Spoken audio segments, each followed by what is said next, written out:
पार्थाय प्रतिबोधितां भगवता नारायणेन स्वयं व्यासेन ग्रथितां पुराणमुनिना मध्ये महाभारतम् अद्वैतामृतवर्षिणीं भगवतीम् अष्टादशाध्यायिनीम् अम्ब त्वामनुसन्दधामि भगवद्गीते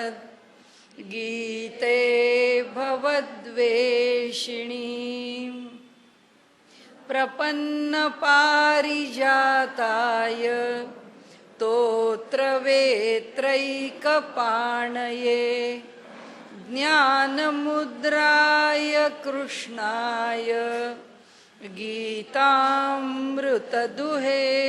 नमः।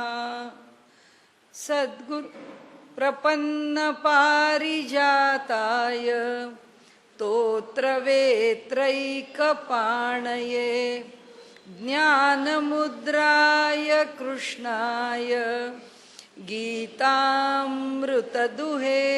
नमः।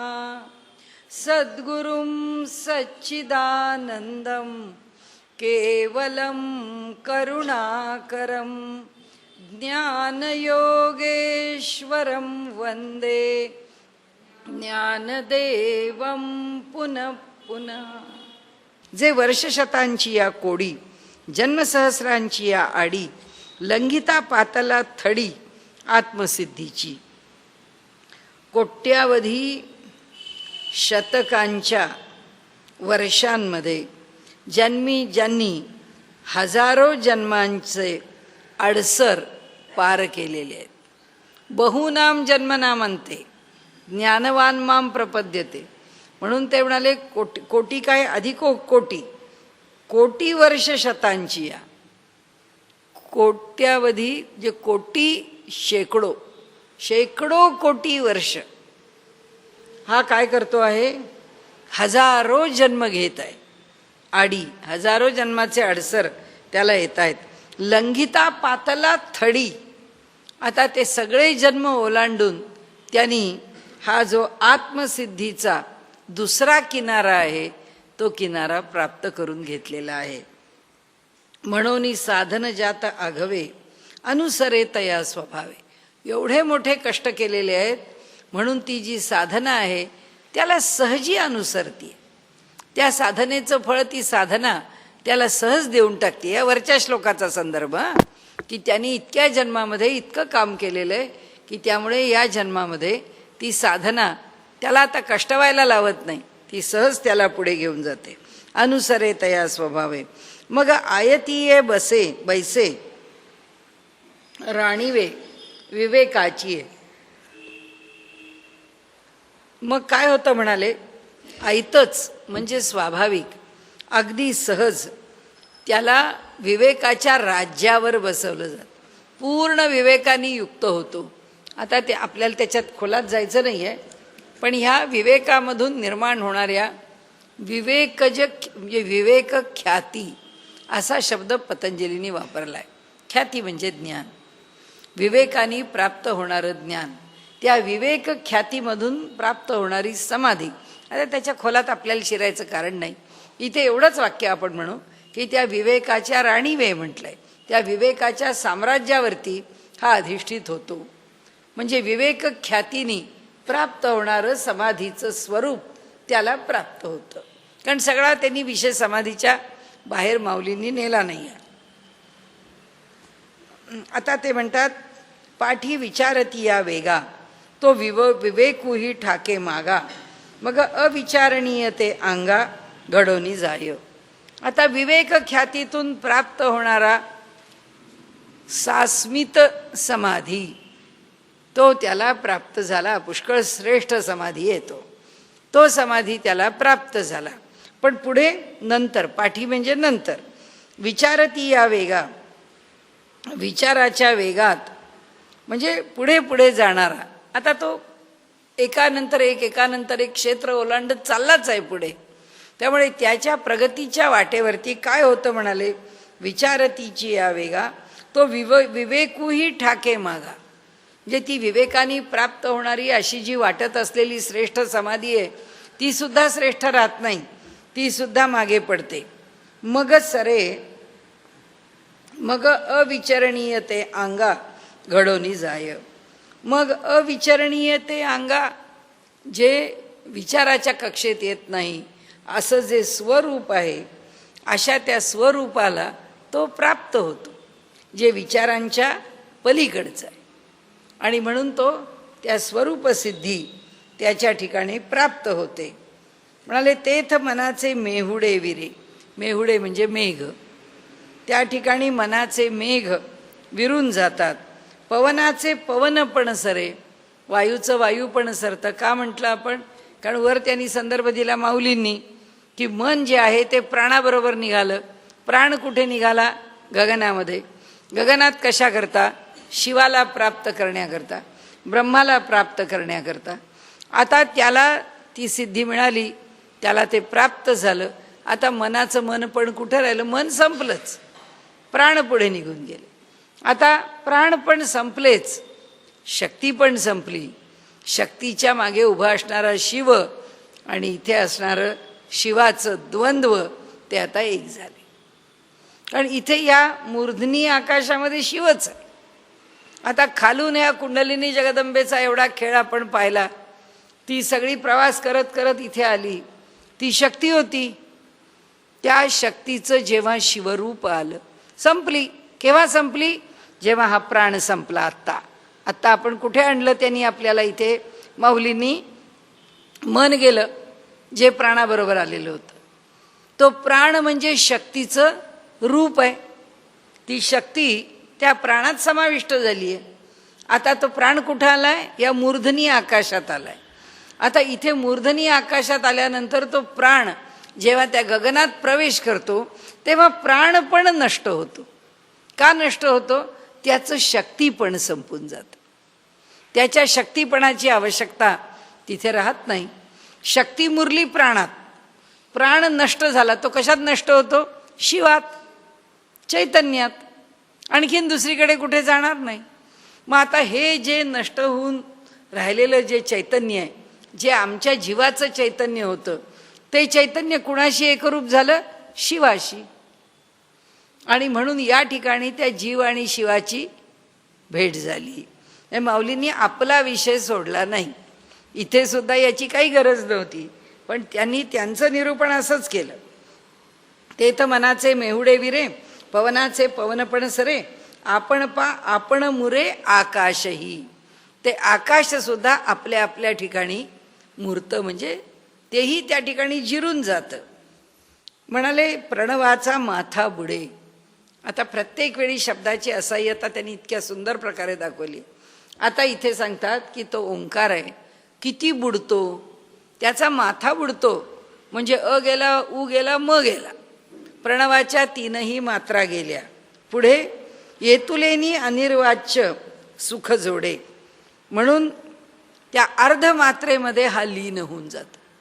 प्रणवाची ती अर्धमात्रा, त्यामध्ये हे चैतन्य लीन होतं आणि अप्रतिम असं सुख ते अनुभवतं, असं माऊलींना आपल्याला सांगायचं आहे.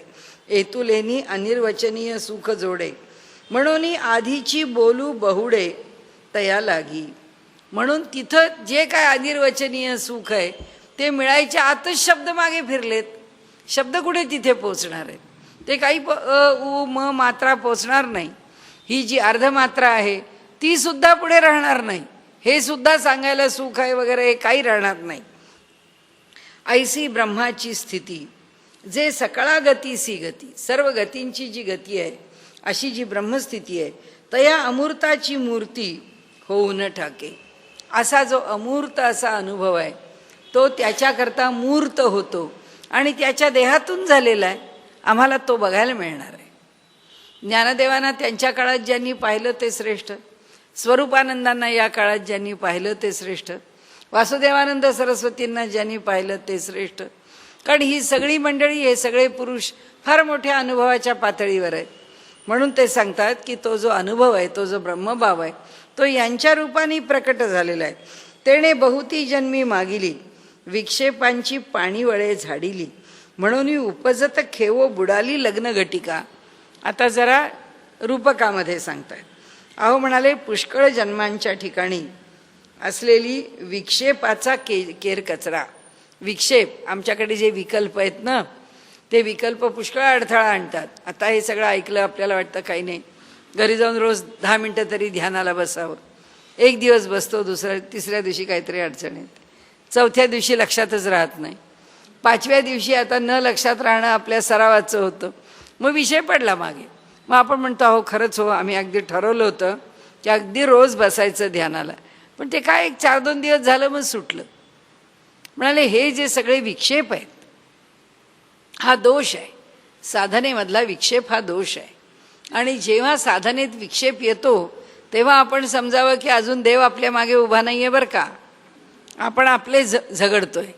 जेव्हा साधनेत विक्षेप कमी होतो, जेव्हा साधनेतला विक्षेप नष्ट होतो, तेव्हा समजावं की देव आपल्या मागे उभा आहे, परमेश्वर आपल्या मागे उभा आहे, त्याची कृपा आहे.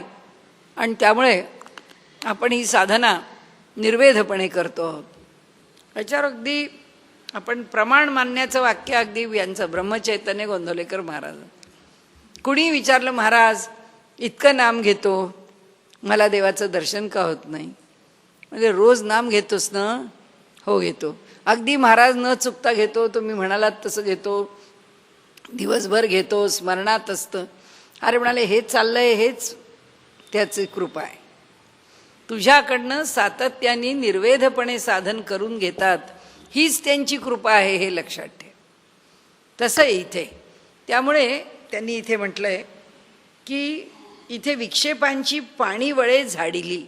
आमच्या ठिकाणी हा जो पाणीवळे केर कचरा, हा विक्षेपांचा केर कचरा आहे, तो झाडून टाकला. कशामुळे झाडला? ऐसी ब्रह्माची स्थिती जे सकळा नाही खाली खाली. तेणे बहुती जन्मी मागिली, विक्षेपांची पाणीवळे झाडिली. अनेक पूर्वीच्या जन्मांच्या मध्ये असणारा जो विक्षेप आहे, जो अडथळा आहे, आम्हाला येणारे जे जे काही अंतराय आहेत, अंतराय म्हणजे अडचणी, त्या सगळ्याच्या सगळ्या त्यांनी दूर करून टाकल्या. आणि म्हणून काय झालं म्हणाले, हा जन्माला आल्याबरोबरच लग्नाच्या मुहूर्ताची घटिका बुडली. म्हणजे लगेचच लग्न घटिका बुडलेली आहे. म्हणजे नाही तर लग्नाकरिता, त्या मुहूर्ताकरता ते सगळं वाळूचं घड्याळ, नाही तर पाण्यावरती असलेलं घड्याळ, ते घड्याळ लावून ठेवावं लागतं. आणि मग त्या घटिका पात्रामध्ये ते घड्याळ, ते जे काही भांडं आहे त्यांनी वापरलेलं आहे, ते जर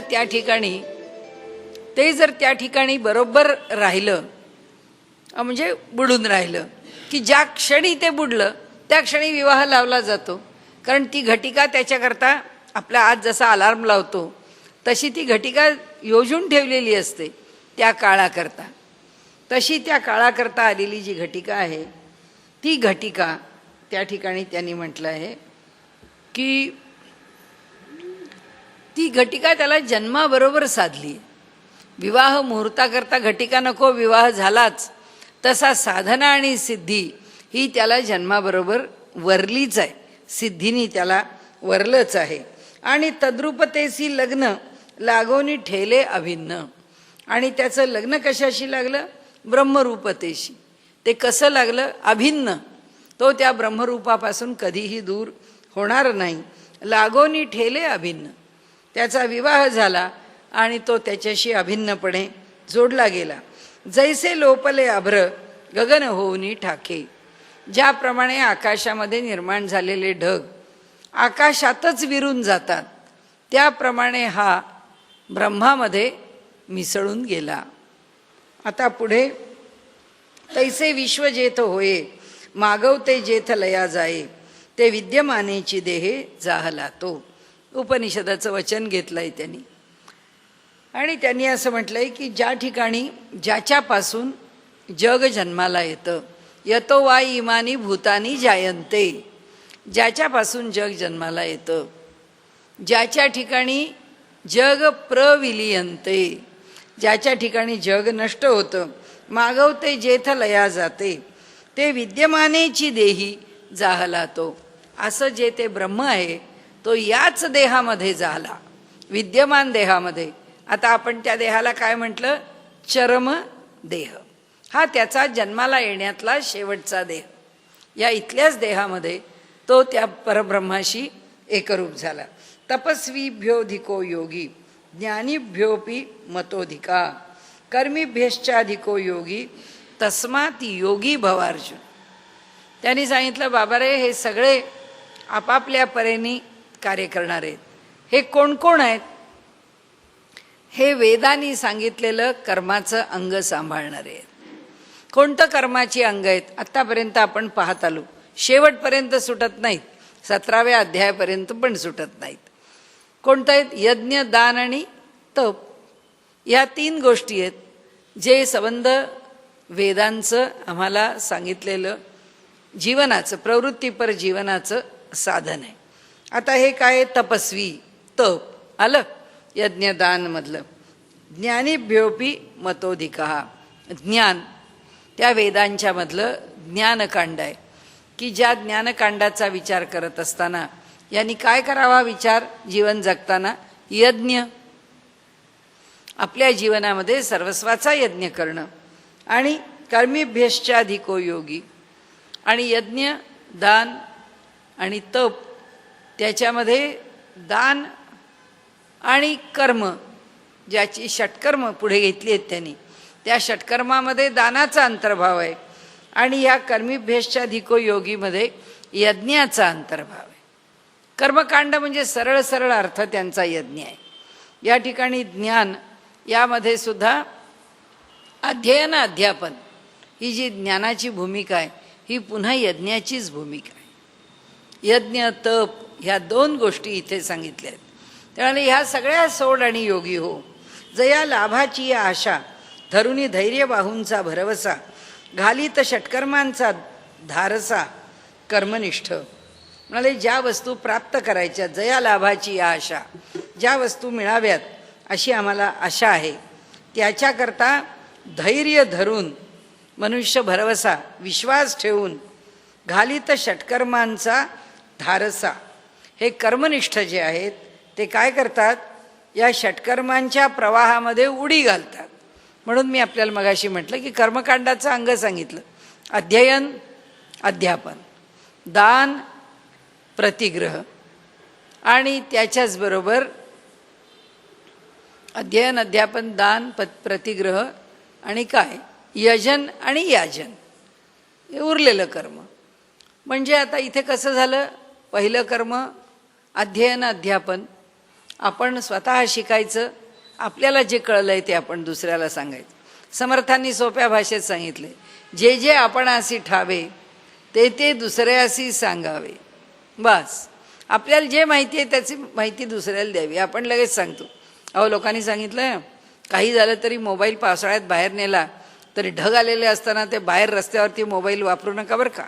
कारण ताबडतोब जर कुठे त्या ढगातली वीज असेल तर तुम्हाला डायरेक्ट कनेक्शन होऊन तुम्हाला जळायचे प्रसंग येतील, असे घटना घडल्या आहेत.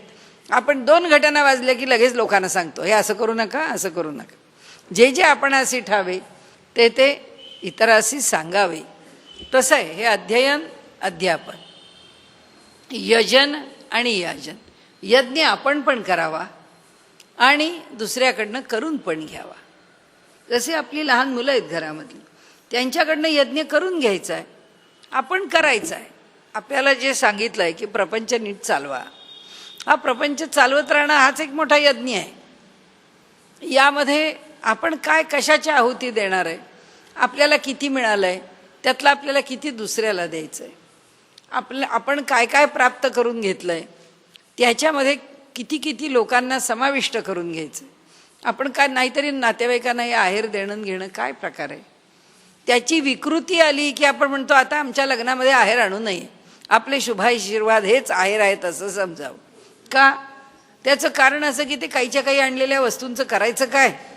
आणि दुसरं म्हणजे त्यांना खर्चात किती पाडायचं. म्हणजे लग्नाला यायचं म्हणजे त्यांना कोडच पडलं पाहिजे. पूर्वीच्या काळी असं कोडं पडेल अशी परिस्थिती नसे, माणसं पण थोडी असत. आणि जी काही आपली परिस्थिती आहे, आज सुद्धा तुम्हाला सांगते, आमच्या मराठवाड्यामध्ये बहीण, आता काय हल्ली अशा कोणा बहिणींची परिस्थिती नसते किंवा अशा काही त्या पराधीन नसतात, पण लग्नाची पत्रिका देताना बहिणीचे जाणे येण्याचे, म्हणजे तिच्या घरातली तिची जो 2 मुलं, ते पती पत्नी जर लग्नाला येतील असं आपल्याला वाटलं, चौघांचा जाण्या येण्याचा खर्च घेऊनच पत्रिका द्यायला जायचं. त्यांना तो खर्च देऊनच टाकायचा, नाही तुम्ही लग्नाला आलंच पाहिजे, कारण का तर तुम्हाला जाण्या येण्याचा खर्च दिलेला आहे, आता तुम्हाला येण्याखेरीज काही गत्यंतर नाही. म्हणजे हे जे आहे ना, की ह्या कर्मामध्ये ही जी भूमिका आहे ही यज्ञ आणि यजन आणि याजन आहे, की आपल्या प्रपंचामध्ये आपले नातेवाईक आहेत ते ह्या त्याच्यात दान प्रतिग्रह आहे, पण हा एकमेकांच्या करता करण्यात काही दान आणि प्रतिग्रह होत नाही, चांगल्या अर्थाने ही देवाणघेवाण आहे.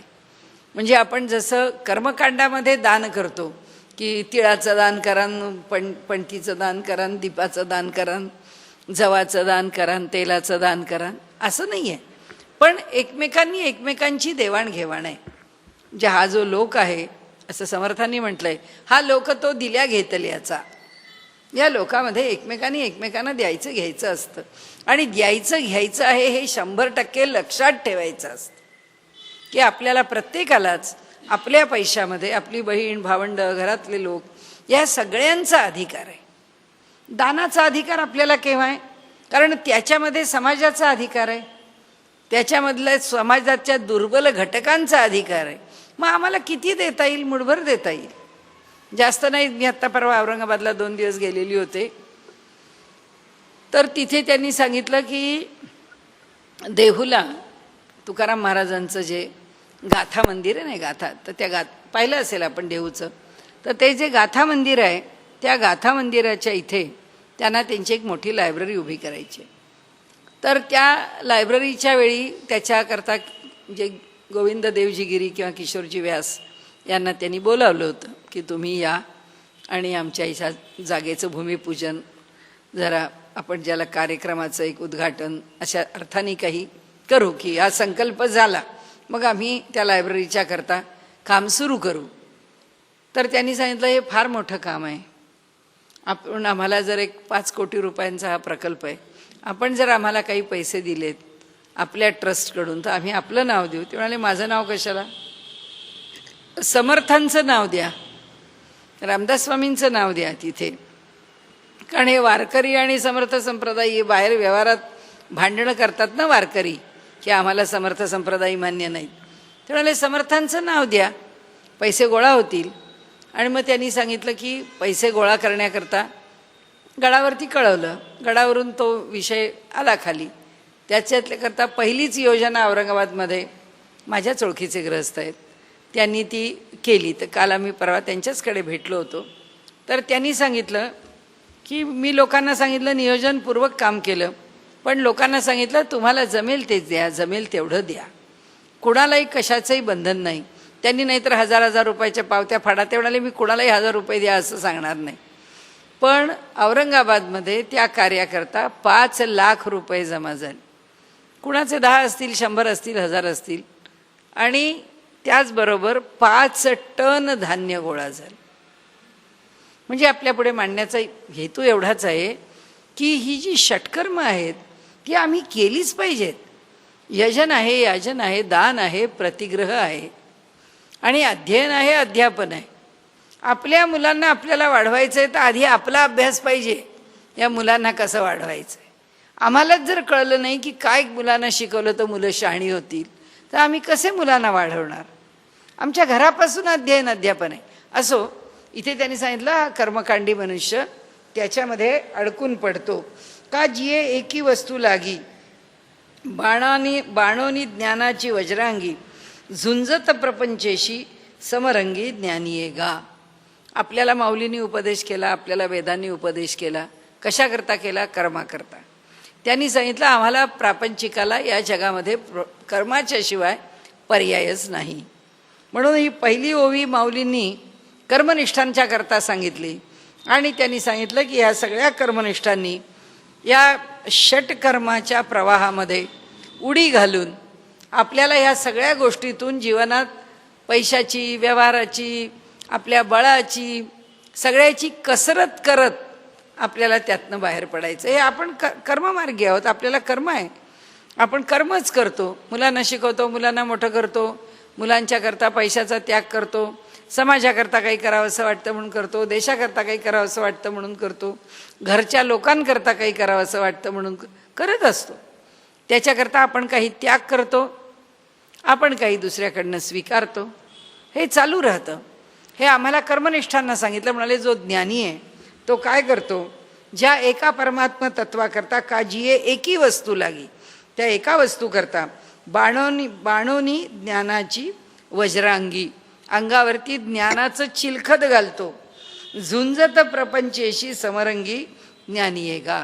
आणि या प्रपंचाशी झगडत राहतो. आपल्याला काही तो ज्ञानाचा मार्ग नाही, आपल्याला कर्माचा मार्ग आहे. आपण काही ज्ञानाच्या मार्गाने हा प्रपंच सोडून झगडत बसणारे लोक नाही, आपण प्रपंच करून बाहेर पडणारे लोक. पुढे म्हणाले अथवा निलागे निसरडा तपोदुर्गाचा आडकडा, झोंबती तपिये चाडा जयाचिया. तप कसा आहे म्हणाले, तपाचा तपोदुर्ग आहे, तपाचा किल्ला आहे. तो कसा आहे, निसरडा आणि आडकडा. त्या किल्ल्याला सर करायचं, वर चढायचं तर म्हणाले तो तिथं निसरडा आहे आणि त्याच्याचबरोबर तो निराधार आहे. त्या किल्ल्यावर चढायचं कसं, मोठा अवघड आहे.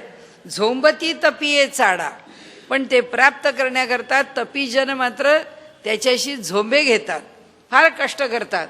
असं तप मोठं अवघड आहे.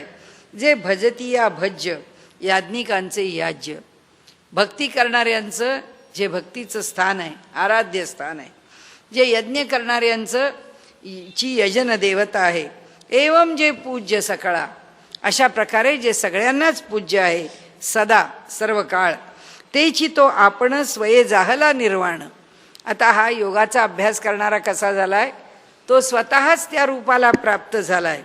जे साधकाचे कारण सिद्ध तत्व, साधकांच्या करता जे सिद्ध तत्व प्राप्त करून घ्यायचंय ते तोच झालाय. म्हणून कर्मनिष्ठा वेंद्यू तो ज्ञानी असी वेद्यू, तपसांचा आद्यू तपोनाथू. तर तो कसा आहे, म्हणून तो जो पुरुष आहे, तो जो परमात्मा पुरुष आहे, तो कर्मनिष्ठांना वंद्य आहे, ज्ञानियांना ज्ञानाच्या मार्गाने वेद्य म्हणजे जाणता येणारा आहे. तपसांचा आद्यू म्हणजे ह्या तपसांच्या मध्ये सुद्धा जो मूळ असा तपोनाथ आहे. छान शब्द वापरला आहे त्यांनी, की तो जणू काही तप्यांचा नाथच आहे, स्वामीच आहे. पै जीवन परमात्म संगमा, जयाचे येणे जाहले मनोधर्मा, तो शरीरीची परिमहिमा ऐसी पावे. परंतु जीव आणि परमात्मा याच्या संगमाकरता, म्हणजे ह्या दोघांच्या एकत्रीकरणाकरता ज्याचं येणं झालं किंवा जो जन्माला आला, असं म्हणाले मनोधर्मा, तो शरीरीची परिमहिमा ऐसी पावे. पण ज्याच्या मनाच्या वृत्तींचं येणं हे परमात्म्याशी एकरूप होण्याकरता झालंय, त्याच्या तो जरी देहधारी आहे, तो शरीरीची परिमहिमा ऐसी पावे, तो देहामध्येच आहे, परंतु त्याचा महिमा म्हणजे त्याचं मोठेपण हे ब्रह्मभावाला प्राप्त होण्यासारखं आहे, इतका तो मोठा आहे. म्हणून या कारणे तू ते मी सदा म्हणे, योगी होय अंतःकरणे पंडुकुमरा. म्हणून या कारणाकरता अर्जुना मी तुला सांगतो, तप्यांपेक्षा सुद्धा, कर्मनिष्ठांपेक्षा सुद्धा, ज्ञानी यांच्यापेक्षा सुद्धा अधिक फळ कोणाला मिळणार आहे, तर ज्याचं मन परमात्म्याशी एकरूप होऊन राहिलेलं आहे त्याला मिळणार आहे. म्हणून तू तस्मात योगी भव अर्जुन.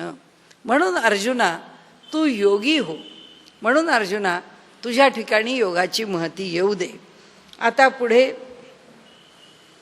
ते म्हणतात, म्हणून या कारणे तू ते मी सदा म्हणे, योगी होय अंतःकरणे पंडुकुमारा. म्हणून याकरता म्हणाले मी तुला सारखं सांगतो की बाबा रे तू योगी हो. योगी नाम अपि सर्वेषां मद्गते नांतरात्मना श्रद्धावान भजते यो माम समे युक्त तमो मतः. पण ह्या सगळ्या योग्यांच्या मध्ये सुद्धा मला म्हणाले काय आवडतं की अंतःकरणामध्ये मद्रूप होऊन मद्गतेन अंतरात्मा श्रद्धावान, फक्त श्रद्धा माझ्यावर ठेव, सर्व काही सोडून देऊन जो माझ्यावर श्रद्धा ठेवतो, यो माम समेयुक्त तमो मतः, तोच माझ्या दृष्टीने युक्ततम आहे, तोच माझ्या दृष्टीने योग्यांच्यामध्ये श्रेष्ठ योगी आहे. योग्यांमध्ये श्रेष्ठ कोण आहे तर भक्त आहे.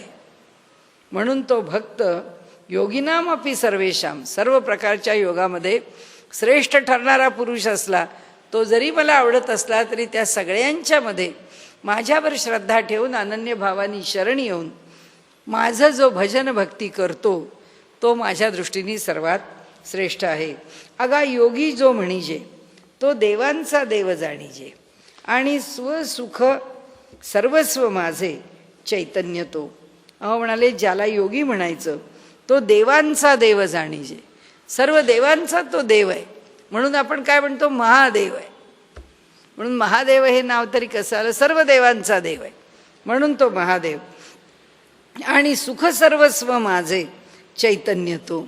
तो कसा आहे, माझं म्हणजे परमात्म्याचं सुख सर्वस्व आहे, म्हणजे माझं सगळं सुख त्याच्या ठिकाणी ठेवलेलं आहे, माझा सगळा आनंद त्याच्या ठिकाणी आहे. कोणाच्या ठिकाणी, असा जो योगी आहे, जो देवांचा सुद्धा देव आहे, असं ज्या योग्याचं रूप आहे. आणि चैतन्य तो, आणि तो साक्षात आत्मा आहे, आणि तो साक्षात चैतन्य स्वरूप आहे, आणि तो साक्षात माझं स्वरूप आहे असं भगवंत सांगतात.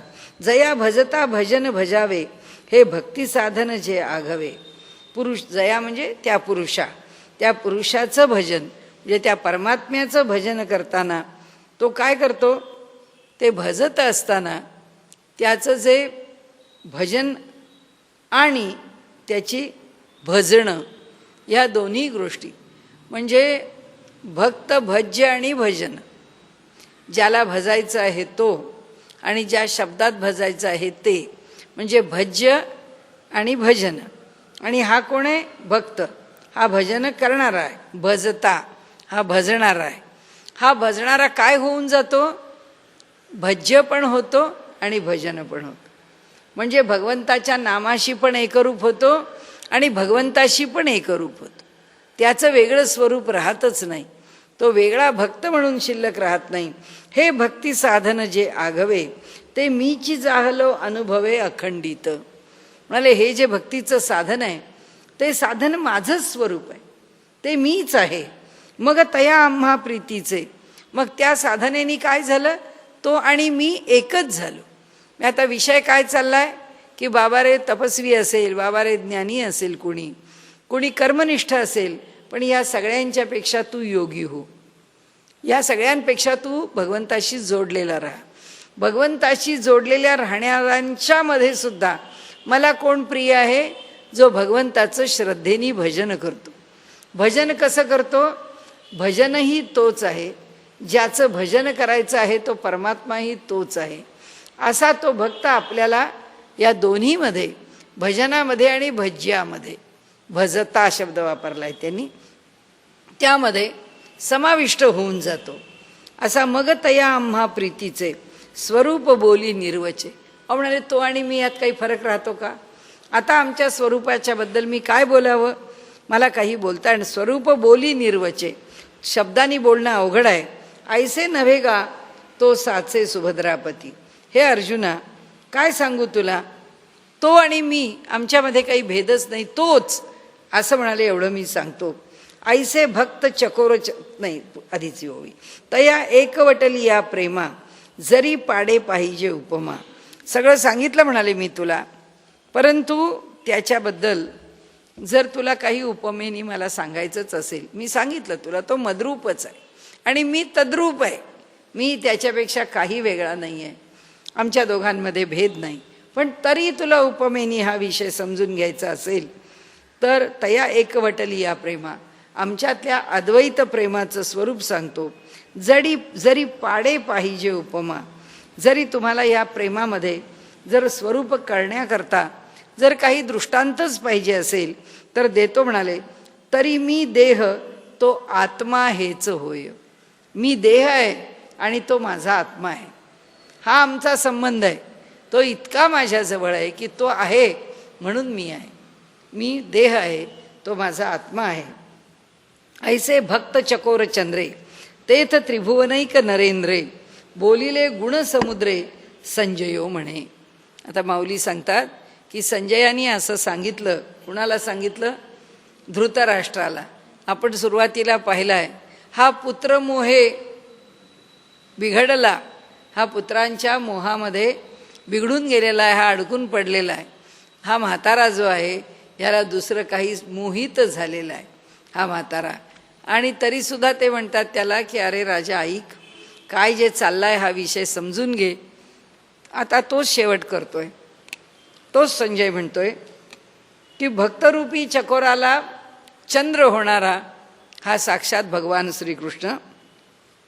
त्रिभुवन एक नरेंद्रे, या त्रिभुवनाला असलेला जो एक इंद्र असा एक राजा एक स्वामी, म्हणाले नरेंद्र नर रूपामध्ये असणारा. बोलिले गुणसमुद्रे, हा सर्व गुणांचा साठा, सर्व गुण ज्याच्या ठिकाणी हा एकत्र आहेत असा हा त्रिगुणांचा राजा, आपला त्रैलोक्याचा राजा, भक्त चकोर चंद्र आणि गुणसमुद्र असलेला हा श्रीकृष्ण आता हे असं बोलला असं संजय म्हणाला. म्हणजे माऊलींच्या दृष्टीने आता अध्याय संपला. आता ते पुढे म्हणतात, तेथ आदिलापासून पार्था ऐकी जे ऐसीची अवस्था दृणावली हे यदुनाथा पावो सरले. आता म्हणाले पहिल्यापासून हा विषय ऐकत असताना पार्थाला ऐकी जे ऐसीची अवस्था, त्याची अवस्था आता अशी झाली, हा विषय ऐकला पण आता दृणावली जी ऐकण्याची ओढ होती ती आता पहिल्यापेक्षा सुद्धा दुप्पट झाली. पहिल्यापेक्षा आदिलापासूनही पहिल्यापासून जी ओढ होती ती आता काय झाली? दृणावली. आता कैसी झाली? ऐकी ज्या ऐसीची अवस्था. काय ऐकू, किती ऐकू, किती साठवून घेऊ, ही जी पहिल्यांदा इच्छा होती ती आता म्हणाले त्या अर्जुनाची दुप्पट झाली आहे. हे कोणाच्या लक्षात आलं? हे यदुनाथा पावो सरले. हे भगवंताच्या लक्षात आलं की अरे आता श्रवणाची उत्सुकता अर्जुनाची दुप्पट झाली आहे, वाढली आहे. म्हणून की सावियाची मनी तोषला. आता सावियाची सहजच भगवंतांना मनामध्ये संतोष झाला. जो बोला आरिसा जोडला. म्हणाले भगवंतांनी बोलावं आणि जसं आरशात एखाद्याचं प्रतिबिंब पडावं तसं म्हणाले भगवंताचं बोलणं टिपकागदासारखा टिपून घेणारा कोण आहे? अर्जुन आहे. म्हणजे हा भगवंताच्या बोलाला समोर आरसाच जणू ठेवला आहे. त्याचं आरशात जसं प्रतिबिंब पडावं तसं याचा शब्द जो बाहेर पडेल भगवंताच्या मुखातला, तो शब्द अर्जुनाच्या हृदयामध्ये जाऊन रुतूनच बसलाय. तो कुठे इकडे तिकडे जात नाही. जसं आरशात प्रतिबिंब पडतं तसं ते म्हणाले आरिसा जोडीला तेणे हरिखे आता उपलवला निरूपिलं. त्याच्यामुळे हरिखे आनंद झाला, भगवंताला खूप आनंद झाला. आणि हरखून गेलो आपण म्हणतो ना मराठीमध्ये, तो हा हरिख शब्द आहे. हरिखे आता उपलवला. आणि त्या आनंदातून आता विस्ताराने सगळा विषय तो सांगेल. परमात्मा आता अर्जुनाला विषय विस्ताराने निरूपण करेल. उपलवला निरूपिलं, उपलविला सविस्तर. तो प्रसंगू आहे पुढा. आता तो विस्ताराने सांगण्याचा प्रसंग कुठे आहे? पुढे आहे. जेथ शांतू दिसेल उघडा. या सगळ्या निवेदनामध्ये कोणत्या रसाला प्रभाव आहे, मोठेपण आहे? तर शांत रस. जो रस सगळीकडे तुम्हाला पुढे पसरलेला दिसेल म्हणाले, तो पालविजेल मुडा प्रमेय बीजांचा. तो शांतरस काय करेल? मुडा म्हणजे मूठ बांधलेली.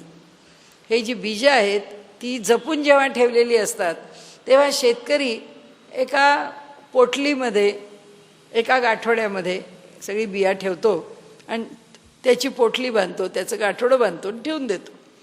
आता काय करतोय? आता त्याला पेरणी करायची आहे, मग त्यांनी ते गाठोडं सोडलं आहे. आता तसं ही प्रमेयाची बीजं आहेत. ही तत्त्वज्ञानाच्या बीजांचं गाठोडं साक्षात भगवंताच्या जवळ आहे. आता भगवंत काय करणार आहेत?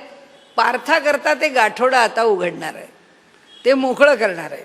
म्हणून आता तो पालविजेल मुडा प्रमेय बीजांचा, पालविजेल आता तो अंकुरित होईल, कारण त्याची पेरणी होणार आहे. म्हणून जे सात्विकाचे नि वडपे म्हणाले, ज्या सात्विकाच्या दृष्टीने गेले आध्यात्मिक खरपे. आता इथे काय झालं, सात्विक दृष्टी प्राप्त झाल्यामुळे म्हणाले या ठिकाणी मानसिक खरपे म्हणजे ढेकळं फुटून गेली. म्हणजे मन कसं झालं, पूर्ण शुद्ध सत्वाला प्राप्त झालं. त्यामुळे मनाच्या मध्ये असणारी जी विकल्पाची ढेकळं आहेत ती फुटली, कारण आता जमिनीवर बी टाकायचं आहे ना, त्यामुळे जमीन चांगली वहितावली पाहिजे. त्यामुळे त्याच्यातली खरपे म्हणजे ढेकळं फुटली. सहजे निरोळले वाफे. मग आता ढेकळं फुटल्याने जमीन मऊ झाली. मग आता बिया टाकण्याकरता किंवा बीज पेरण्याकरता वाफे तयार केले, ते वाफे तयार झाले. सहजे निरोळले वाफे चतुर चित्ताचे. त्या ठिकाणी म्हणाले जे चित्त चतुर आहे, म्हणजे आता अवधान देऊन ऐकणारं चित्त तयार झालं. आता हे असं ढेकळं असलेली मातीचं मन आहे असं नाही राहिलं, त्या मनात आता ढेकळं नाही राहिली. त्या मनाच्या ठिकाणी आता मऊपणा आला आणि त्या मनाचे ते सगळे वाफे तयार झाले. आता त्या वाफ्यात असलेलं मन कसं आहे, त्या वहितावलेल्या मातीसारखं आहे, चांगल्या मऊ केलेल्या मातीसारखं आहे. म्हणून आता हा चित्त कसा झाला, तर चतुर चित्त झालं, मोठं शहाणं झालं चित्त. जेथ प्रमेया शहाणे झाले, प्रमेयाला शहाणपण आलं आणि म्हणाले त्या ठिकाणी चातुर्याला शहाणपण आलं. शहाणपण चातुर्यात परिवर्तित झालं. जेथ चातुर्य शहाणे झाले, जिथे चातुर्याला शहाणपण आलं, शहाणपण चातुर्यामध्ये इथे परिणत झालं. एक एक दृष्टांत बघा, असे काही मोठे शब्दांचे खेळ आहेत फिरवलेले. इथे ते म्हणतात हे जे मन आहे त्या मनाला चतुर केलं आणि ते जे चित्त आहे ते चतुर झालं. वरी अवधानाचा वाफसा, अवधान अगदी लक्ष देऊन ऐकणं. आता पाणी घातलं बिया टाकल्यानंतर, आता त्याला काय आला, वाफसा आला. वाफसा आला म्हणजे वरून तापत राहतं, खाली पाणी घातलेलं असतं. आता त्या पाण्यामुळे ते जे आत गदगदते, माती तापते, त्याची त्या मातीचा वाफसा येतो, म्हणजे तो वाफ बाहेर येते त्या जमिनीची. ती वाफ बाहेर येते तेव्हा त्या बियाला अंकुरित होण्याला मदत होते. आता काय झालं, अवधानाचा वाफसा लाधला सोनया ऐसा. म्हणाले सोन्यासारखा वापसा आला, म्हणजे श्रवण अगदी सोन्यासारखं झालं. काय ऐकतोय म्हणाले अर्जुन, अगदी तो म्हणून अवधानाचा इतकं एकाग्र होऊन त्याचं श्रवण आहे. अवधान पूर्णपणे मन घालून चित्त घालून एकाग्रतेने त्याचं श्रवण आहे. ते श्रवण कसं झालं, सोन्यासारखं झालं. म्हणून पेरावया धीवसा निवृत्तीसी. म्हणून तर निवृत्तीनाथांना पेरणी करण्याची इच्छा झाली म्हणाले. इतक्या एकाग्र चित्ताने निवृत्तीनाथांना हा ज्ञानदेव शरण गेला, म्हणून निवृत्तीनाथांना पेरावंसं वाटलं. आता ज्ञानदेव म्हणे मी चाडे. वास्तविक पाहता मी त्या बियांमधलं चहाड बी आहे, म्हणजे जे कधीच उगवलं जाणार नाही असं चहाड बी हे माझ्या रूपाने आहे. चाडे सद्गुरूंनी केला कोडे, पण सद्गुरूंनी कौतुक केलं माझं. माथा हात ठेविला ते पुढे, कौतुकाने माझ्या डोक्यावर हात ठेवला. बीजाची वाईले, ते जरी चहाड बीज होतं तरी सुद्धा बीज अंकुरित झालं. माझ्यासारख्या चहाड बीजाला हे सगळं लिहिण्याचं सामर्थ्य निवृत्तीनाथांच्यामुळे प्राप्त झालं. म्हणून येणे मुखे जे निघे, ते संतांचा हृदयी साचची लागे.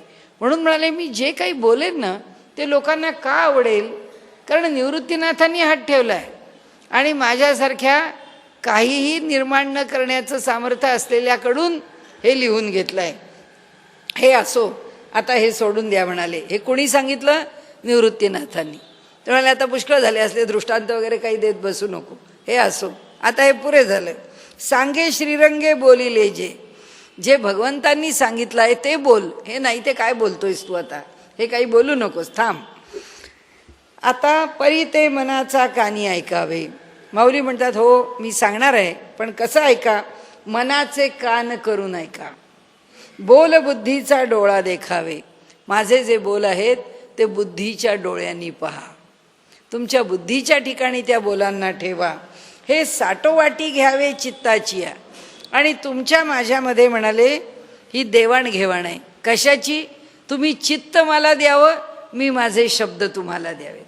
जोपर्यंत तुम्ही तुमचं चित्त माझ्याकडे देत नाही तोपर्यंत तुम्हाला माझ्या शब्दांचं प्रेम करणार नाही. म्हणून म्हणाले साठोवाटी म्हणजे एकमेकांची देवाणघेवाण. साठं लोटं म्हणतो ना आपण, की आम्ही देणार तुम्ही आम्हाला द्या. आपल्याकडे पूर्वी लग्नात सुद्धा साठं लोटं झालं म्हणायचे. त्यांची मुलगी करून घेतली, आपली मुलगी त्यांच्या घरी दिली की लोक सांगायचे आमच्याकडचं लग्न साठं लोटं आहे. म्हणजे आम्ही एकमेकांना देवाणघेवाण केलेली आहे. म्हणाले साठोवाटी चित्ताची या. चित्त तुम्ही मला द्या, त्याच्या बदल्यात बोल मी तुम्हाला देतो. अवधानाचे नि हाते नेयावे हृदया आतवते. अवधानाच्या हाताने सावधपणे केलेल्या श्रवणाने, ते श्रवण जणू हात आहेत, नेयावे हृदया आतवते. ते बोल अगदी हृदयाच्या आत जाऊन बसावेत असं होईल. हे रिझवतील आयणी ते. हे बोल आहेत हे अगदी हृदयात जाऊन पक्के बसतील, ऋतून बसतील. आणि आयणी ते बुद्धीला, आणि तुमच्या बुद्धीला रिझवतील असं माऊली सांगतात. आयणी ते सज्जनांची आहे. त्यांनी सांगितलं जे सज्जन आहेत त्यांच्या अंतःकरणाला ते ऋतून बसतील, त्यांच्या अंतःकरणाला ते पक्के घट्ट चिकटून राहतील आणि त्यांच्या बुद्धीला ते रिझवतील म्हणजे समाधान देतील. की कळलं, माऊलींनी समजावून सांगितलं आणि आम्हाला समजलं. हे स्वहिता ते निवविती. आमच्या हिताचं पूर्ण रक्षण करणारे आहेत. परिणामा ते जीवविती. पूर्ण अवस्थेला आम्हाला नेऊन ठेवण्याचं सामर्थ्य आहे. सुखाची वाहविती लाखोली जीवा. आणि म्हणाले सुख 1 का 2 का 3. म्हणाले तुळशीची लाखोली व्हावी, बेलाची लाखोली व्हावी. तसे म्हणाले हे शब्द तुम्हाला सुखाची लाखोली वाहतील, तुम्हाला इतकं लाख लाख सुख देतील. म्हणाले आता अर्जुनेसी मुकुंदे नागर बोली जेल विनोदे. म्हणाले आता अर्जुनाला मुकुंदानी भगवंतानी साध्या शब्दामध्ये सांगितलं विनोदानी. ते ओवियेचे नि प्रबंधे सांगेन मी. म्हणाले आता हे तुझं बोलणं पुष्कळ झालं. म्हणाले आता खूप कौतुकाने बोलले कृष्णा अर्जुनाशी. आणि ते म्हणाले की मी तुला काय सांगायचं आहे ते सांगितलं आहे, आता तुझं कौतुक केलं आहे. आता जे नागर बोली जेल विनोदे. आता भगवान श्रीकृष्ण जे सांगतील. आधी कौतुक झालं ज्ञानदेवांचं आपलं अर्जुनाचं, त्यानंतर आपण म्हणू की कौतुक झालं निवृत्तीनाथांनी केलेलं ज्ञानदेवांचं. आणि आता पुढे ओवियेचे नि प्रबंधे सांगेन मी. आता याच्या पुढे श्रीकृष्ण आणि अर्जुन यांचं जे कौतुकाचं बोलणं आहे, म्हणजे भगवंताला आता इतका आनंद झाला आहे, अर्जुनाचं इतकं कौतुक वाटलंय की आता भगवंत त्याला सरसावून बसलेत समजावून देण्याकरता. आता जे ते समजावून सांगणार आहेत ते जे बोलणं आहे ती मी ओवी हा छंद घेतला आहे, त्यामुळे ओवी छंदाने मी तुम्हाला आता समजावून सांगेन. आता 7वा अध्याय याच्या पुढे सुरू होतो. आपण सुरुवात करू आणि मग थांबवू.